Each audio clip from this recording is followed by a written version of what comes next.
дар мавҷ барномаи иттилоотии хабар.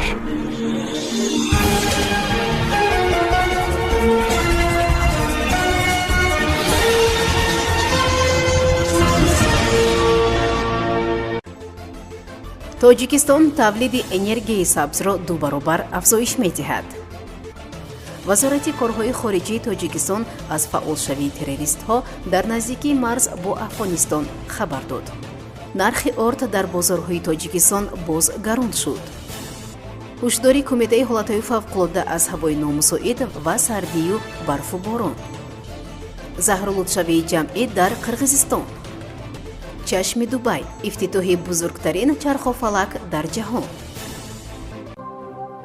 ҷумҳурии тоҷикистон истеҳсоли энергияи сабзро то соли 2050 2 баробар афзоиш медиҳад. изҳор доштанд президенти ҷумҳурии тоҷикистон муҳтарам эмомалӣ раҳмон зимни суханронӣ дар мубоҳисаҳои мавзӯии сатҳи баланди созмони милали муттаҳид таҳти унвони амалисозии иқдомҳо дар соҳаи иқлим. роҳбари давлат саҳми ҷумҳурии тоҷикистонро дар пешгирӣ аз раванди гармшавӣ мусбат арзёбӣ карданд.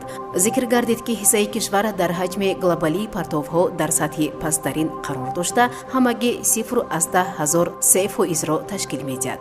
бо вуҷуди ин тоҷикистон дар чорчӯбаи созишномаи Порис ихтиёран ӯҳдадор гардид ки ҳаҷми партови газҳои гулхонаиро аз 80-90% сатҳи соли 1990 зиёд накунад. вале ба қавли роҳбари давлат дар сурати мусоидати ҷомеаи ҷаҳонӣ ин рақам метавонад то 65-75% нишондиҳандаи ибтидоӣ коҳиш дода шавад. бинобар иттилои президенти мамлакат, тоҷикистон феълан 98% барқи худро аз нерӯгоҳҳои барқи обӣ истеҳсол карда аз лиҳози фоизи тавлид ва истифодаи энергияи сабз дар ҷаҳон ҷойи шашумро ишғол менамояд. ба қадри бунёди иншооти нави гидроэнергетикӣ бахусус нерӯгоҳи барқи оби роғун бо иқтидори 3600 мегаватт кишвари мо дар ин раддабандӣ ба ду зинаи дигар боло мебарояд, бовар доранд роҳбари давлат. президенти мамлакат ҳамчунин саъю кӯшишҳои тоҷикистонро ҷиҳати татбиқи барномаҳои барқарорсозии ҷангалҳо ва васеъ кардани майдони ҷангалпарварӣ таъкид карданд. тибқи созишномаи Порис чанде пеш тоҷикистон ба котиботи конвенсияи қолабии тағйирёбии иқлими созмони милали муттаҳид намунаи нави саҳми муайянкунандаи партовҳои газҳои гулхонаиро дар сатҳи миллӣ омода ва пешниҳод намуд. расидан ба ҳадафҳои гузошташуда ба захираҳои зарурӣ яъне сармоя, илм ва технология метавонад солҳои зиёд тӯл кашад. аз ин рӯ барои бисёре аз кишварҳои рӯ ба тараққӣ мусоидати ҷомеаи ҷаҳонӣ дар ин ҷода чун ҳар вақта масъалаи ниҳоят мубрам боқӣ хоҳад монд, хулоса карданд президенти ҷумҳурии тоҷикистон муҳтарам эмомалӣ раҳмон.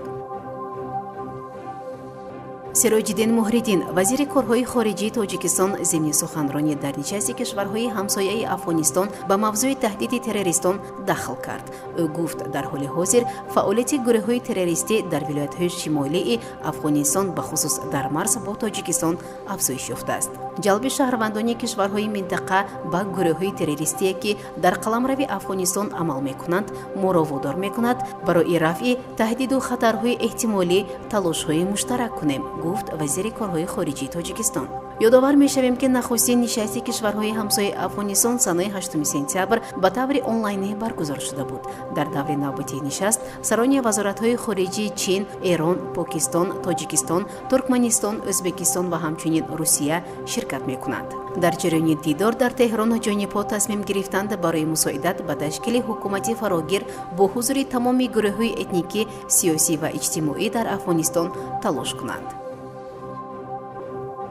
бино ба гуфти фурӯшандаҳо қимати орд таи рӯзҳои охир дар бозорҳои кишвар якбора 10-20 сомонӣ боло рафта ба 270 то 310 сомонӣ баробар шудааст. ғаниҷон почоев раиси анҷумани соҳибкорони бозори панҷшанбеи хуҷанд дар суҳбат ба Спутник Тоҷикистон болоравии нархи ордро тасдиқ намуд. ширкатҳое ки ба тавлиди орд машғуланд вақтҳои охир нархи маҳсулотро баланд намуданд. агар пештар як халта орд бо нархи 250 сомонӣ ба дасти фурӯшандаҳои бозор мерасид, ҳоло 265 сомонӣ шудааст. фурӯшандаҳо дар навбати худ 5 сомонӣ ба он зам намуда ба харидорон пешниҳод мекунанд, гуфт Почоев. ном бурда дар бораи сабаби боло бурдани нарх аз ҷониби ширкатҳои тавлидкунандаи орд изҳори бехабарӣ кард. аммо манобаи наздик ба ширкатҳои тавлидкунандаи орд ва коркарди гандум дар вилояти суғд мегӯянд, зиёдаравии кормандони нозироти андоз боиси тағйирёбии нархи маҳсулот гардидааст. кормандони идораҳои андоз фаъолияти осёбҳоро санҷида барои коркарди ҳар тонна гандум андоз муқаррар намуданд. вақте ки андоз зиёд шуд, он ба нархи маҳсулоти тавлидшаванда низ таъсир мерасонад, иброз намуд манбаъ. дар ҳамин ҳол сокинони шаҳри душанбе аз вилоятҳои хатлону бадахшон низ дар бораи болоравии нархи орд дар макони зисташон хабар доданд. бино ба таъкиди сокинон, ҳоло қимати як халта орд дар шаҳри душанбе ва навоҳии атрофи он ба 300 сомонӣ баробар шудааст. ин дар ҳолест ки ҳафтаи қабл як халта орд ҳамагӣ 280-290 сомонӣ фурӯхта мешуд. сокинони навоҳии вилояти мухтори кӯҳистони бадахшон мегӯянд, нархи орд дар ин минтақаи кишвар ба 310 сомонӣ дака задааст. вазорати рушди иқтисод ва савдо чанди қабл хабар дода буд, дар 7 моҳи соли ҷорӣ ба ҷумҳурӣ зиёда аз 25 000 тонна орд ворид шудааст ки ин шохис нисбат ба давраи мушобиҳи соли гузашта 50% камтар аст. абдуқодир ятимов, сармутахассиси раёсати растанипарварии вазорати кишоварзии Тоҷикистон, бар ин назар аст ки гароншавии орд дар кишварро ба хушксолӣ ва камҳосилӣ дар кишварҳои содиркунандаи гандум рабт дорад. ба гуфтаи ӯ, Тоҷикистон танҳо ба ҳадди 50-60% талаботи ҷомеа гандум мероянад, боқимонда воридотӣ аст. кумитаи ҳолатҳои фавқулодаи Тоҷикистон хабар дод, ки дар рӯзҳои наздик ҳаво сард хоҳад шуд.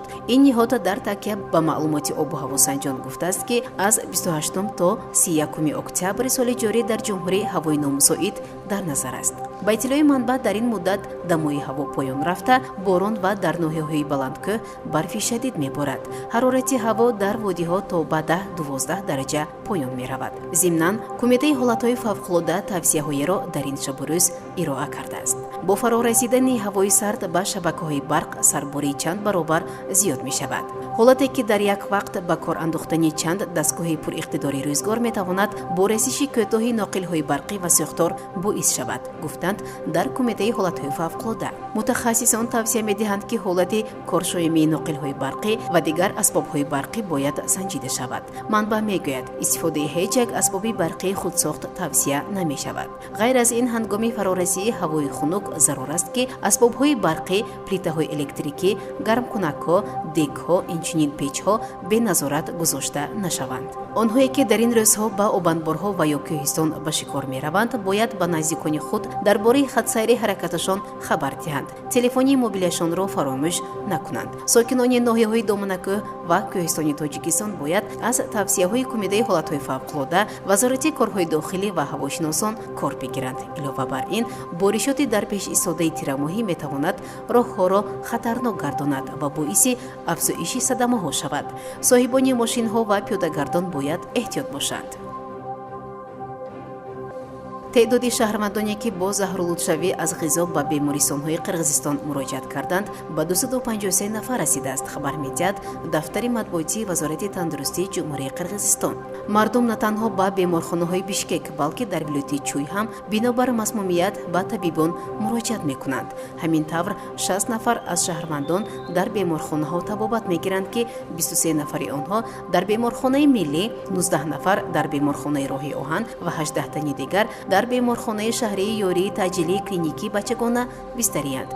وضعیت همه بیماران معتدل ارزیابی می‌شود. یادرس می‌شویم که نخستین حالت‌های زهرالودشوی سنه‌های 23 و 24 اکتبر آشکار شده بود. آن زمان 12 شهروند قرغیزستان با زهرالودشوی از غذا به بیمارستان مراجعت کرده بودند. خدمات نظارت دولتی سانیتاری اپیدمیولوژی خبر داد که مریضان در 4 بخش قهوه‌خانه ایمپریا پیتزا در بیشکک سوشی یعنی غذای معمولی ژاپنی استعمال کردند.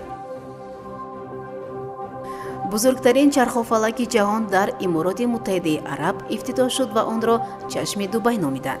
بلندی آن 250 متر است. این ابیکت در جزیره صنعی واقع است. як гардиши чархофалак 38 дақиқа тӯл мекашад. барои сохтмони он зиёда аз 11 тонна флот ва қариб 2400 километр ноқил сарф шудааст. арзиши он 1.6 миллиард долларро ташкил дод. кабинаҳо на танҳо барои тамошо, балки барои шабнишиниҳо низ ва дигар чорабиниҳо пешбинӣ шуданд. дар як кабина то 40 нафар ҷой гирифта метавонанд. интизор меравад ки чархофалакро ҳамасола тақрибан то 3 миллион нафар тамошо кунад. шунавандагони гиромӣ, дар ҳаминҷо барномаи иттилоотии хабар ба поён мерасад. хайр. барномаи иттилоотии хабар аз рӯйдодҳои Тоҷикистон, минтақа ва ҷаҳон огоҳ бош.